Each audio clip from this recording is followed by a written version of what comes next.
couple of questions. I came to this job with less knowledge of the intelligence community than anybody else at this table.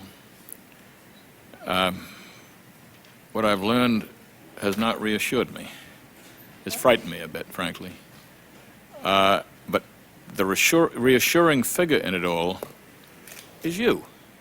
Because everybody I talk to in this town, a town which seems to have a sport in basically not liking each other very much, everybody likes you, everybody respects you, everybody has great hopes that you are actually going to fix this problem.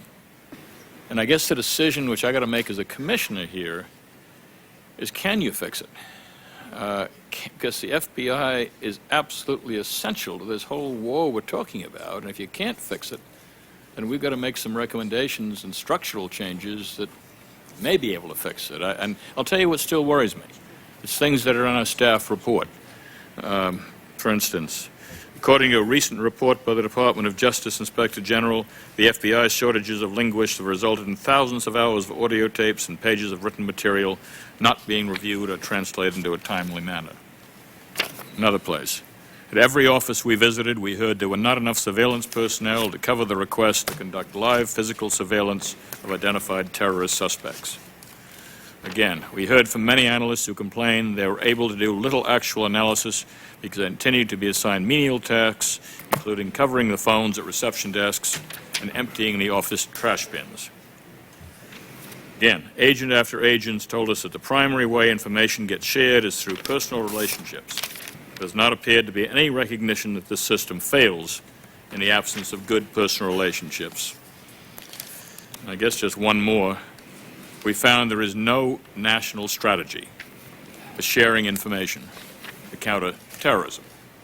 Now, that's from our report that was read just prior to your appearance.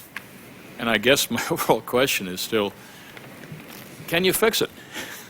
Well, in response to the question, I think we can and are fixing what has been wrong with the FBI, and I can speak only for the FBI. I don't want to speak any broader than that because we've got to put our house in order, and I think we are putting our house in order. I will tell you that I think the staff did a very good job in their report, but indeed it was a snapshot in time.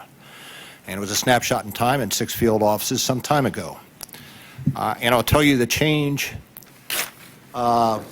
cannot be done overnight. Transitions take time. If you look at those who have transformed organizations, governors who have, when they come in, things they wish to change, understand you hope to have a vision, you put in place the mechanism of executing that vision, but you cannot do it overnight. If you look at the IBMs or the GE, the Gerstner, or the Welshes, they will tell you there are a number of components to transforming an organization. If you look at those who study this, they will tell you that it takes time to transform an organization. There will be 30% that will be with you from the outset. There'll be 30% that are there to be persuaded, and there'll be 30% that really resist the change for a variety of reasons. I think we're on the right path. In those particulars that you mentioned, for instance, the linguists, the staff statement is accurate in part, but I will tell you when it comes to counterterrorism, interceptions, we prioritize that to assure that if there is any counterterrorism interception that needs linguist help, it is reviewed within a 24-hour period.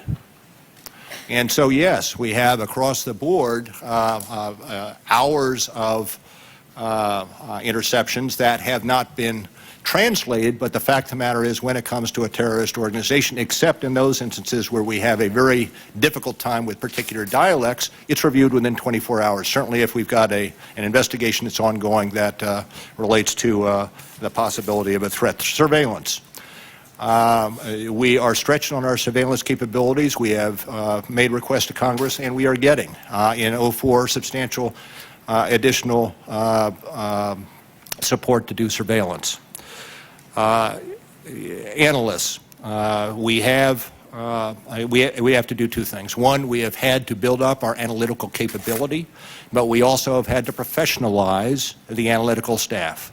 and train it. In the days shortly after September 11th, we put together and set up a College of Analytical Studies.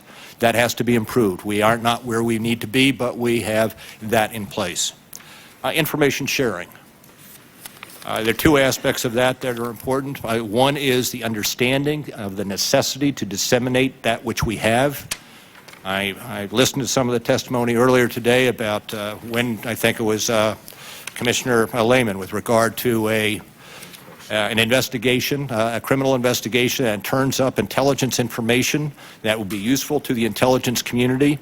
In the past, that would not have been disseminated because of the grand jury rules that have been set aside by the Patriot Act. Today, it would be disseminated in an IIR to the intelligence community. That does not preclude it for being used in a prosecution, but does give that information, or does disseminate that information to the intelligence community.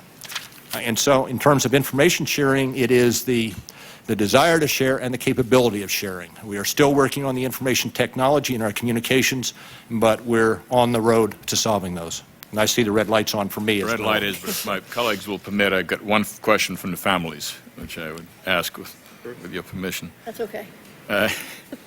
Director Mueller, could you please give a brief description of the Pacific Threat Assessment that led to Attorney General Ashcroft to lease a private plane? That occurred before I began my tenure. What I know about it is after the fact. I do believe that there was a security assessment that was done. It may well not have been a specific threat, but a security assessment that led to the recommendation that for official travel he utilize a Bureau plane. Yeah, I think from the family's point of view, we'd like to follow that up. I'd be happy to. Thank you very much.